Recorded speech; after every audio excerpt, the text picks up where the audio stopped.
So I'm just going to give you a brief on what I think may have happened. I really don't think Epstein survived a jailhouse assault. I'm just going to tell you these abuse cases go very far back. And I don't believe everything I read in the newspaper. I think it does matter, though, that when they say they were indicted and charged in the case, there could be other things that will be brought out in evidence. I'm just going to take a quick break here. My last name is Tartaglione, and my ex said something in 2002 that I'm going to, you know, I have to relax. My arm hurts. Um,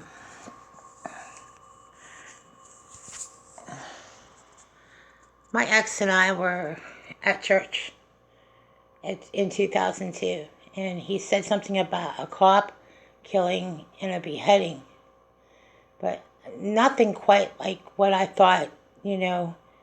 And this is just a conversation that went on in 2002. So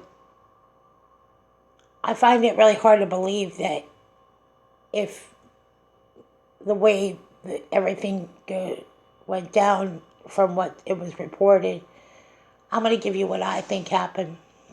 Epstein probably did, in fact, go to jail and was in the same cell with Tartaglione. I do not think Epstein would have survived.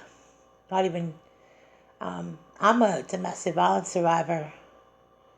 And one sock out of a man that's larger, I'm just going to tell you, there would be really no other way to say it. I do not believe Epstein survived. Now, I mean, there have been a lot of conspiracy theories about Epstein, but I'm just going to say, I'm going to get back to, because that's the case here that we're going forward.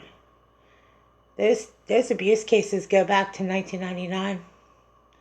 In fact, I was approached in U.S. Air to become a mistress for a very wealthy man. So I think there are a lot of people who have similar stories and experiences. Not the same people. I'm just saying that very similar experiences. It's very important that you know there's similarities.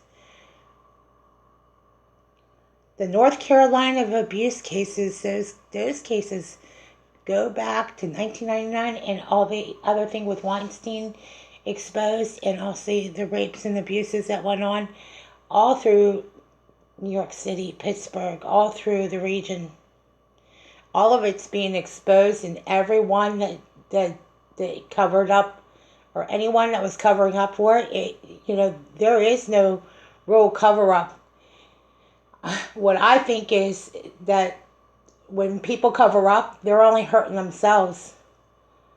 And it says in the article in the Daily Mail that he dug his own graves. I don't, just looking at the characters involved, I'm going to tell you, boy, these are some very rough characters. And I mean, I'm just saying, keep your eye out for what will be brought out in court, because they got to go back into court and bring out more evidence on the assaults. Let's just assume that those drug dealers were real drug dealers and they were trying to set up cops, and that's what I think really what happened to Nick Tartaglione. I always knew that in 2002. Like, I always knew there was a detective and a cop, and it was I didn't get the whole story, but that's my ex-husband. His last name, if it's my ex-husband owns a bar, I don't know about it, because I've been waiting for an alimony check. I haven't got that. I haven't got anything close to that. So, but these abuse cases go back to 1999 in New York City, also in 2006, 2007. I mean, there's a lot of stuff that hasn't even been brought out in court yet. I really think that this case is what's gonna has to go forward because of what Anthony Weiner and what was discovered on Anthony Weiner's laptop. I think that's how it's gonna go. So instead of saying Epstein, I'm gonna say it's Anthony Weiner, North Carolina, the abuse cases, missing persons, assault cases, and the cover up. Because cover up is way worse than the actual story.